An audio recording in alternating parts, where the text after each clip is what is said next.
How to add profile banner. Are you guys facing issue to add profile banner on Twitch? If that's so, then this video might help you out. Without further ado, let's dive into the video.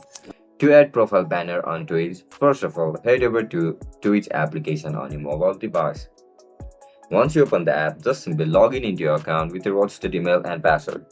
As soon as you get logged in, now look at the right bottom of your screen where you can see this option for profile, tap on it. After click on profile, you can see the option for settings or edit profile icon. Tap on edit profile. As soon as you click on it, you can see the option for profile banner. You are looking to add profile banner, right? Just simply tap on pencil icon.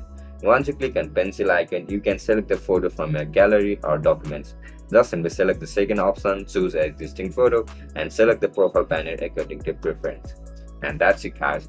That's how you can add profile banner on Twitch application. If you guys found this video helpful, don't forget to like, share, and subscribe to our channel. I'll catch you in the next one. Bye bye.